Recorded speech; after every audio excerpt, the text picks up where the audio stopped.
Hi, Christy Lorette, marketing consultant and copywriter here.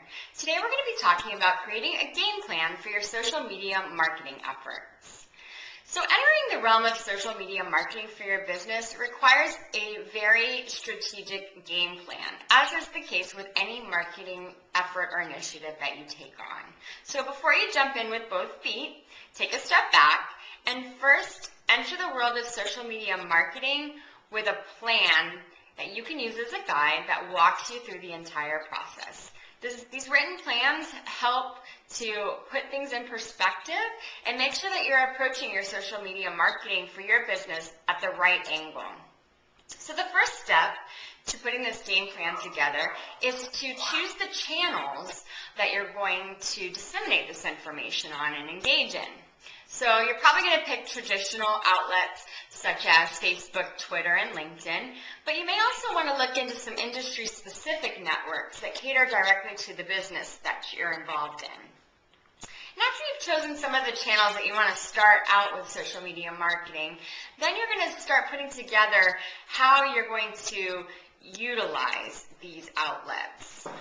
This may include, sharing articles, sharing videos, sharing blog posts, sharing information, posing questions. There are a variety of ways that you can interact and engage your audience on social media networks. So the second step after choosing your channels is to figure out how you're going to use these channels. Then it's time to start assigning roles and tasks to individuals within your organization, which if you're a one-man or one-woman show, that may be you. You also have the option, of course, of outsourcing to one or more virtual assistants, or hiring on a virtual social media expert or a marketing consultant, that again can work virtually or within your organization. And you can get very fancy on how you create your organizational chart.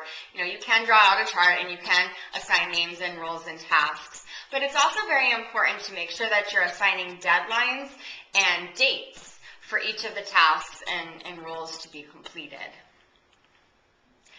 Then, after you've done all of that, it's time to create a workflow chart, which essentially is when a piece of content, for example, is created, what process it goes through to reach your social media networks.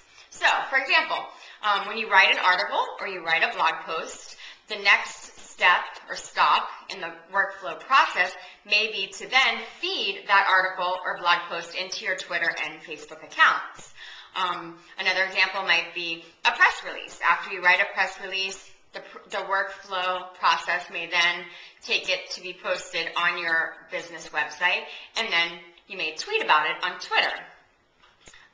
Articles can then be recorded as videos, and you may upload them to YouTube, as well as embedding them onto your business website or blog. So these are all workflow processes or a workflow chart that kind of dictates how content is then disseminated through these different social media networks.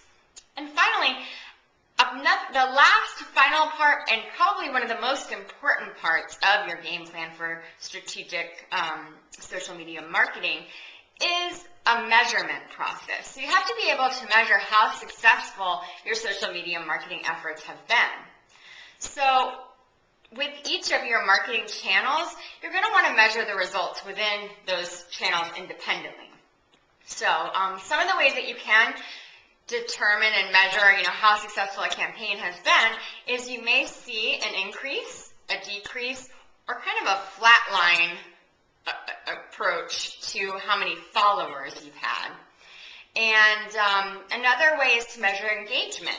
If more of your audience has been making comments or posing questions on your Facebook profile or on your Twitter page, then this can then help you to measure how successful you're being on utilizing social media marketing.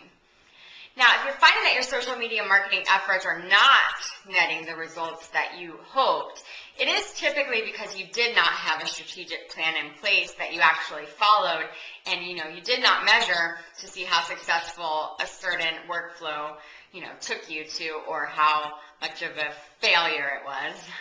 Now, a lot of people say they want to see an increase in their sales, directly related from their social media marketing efforts.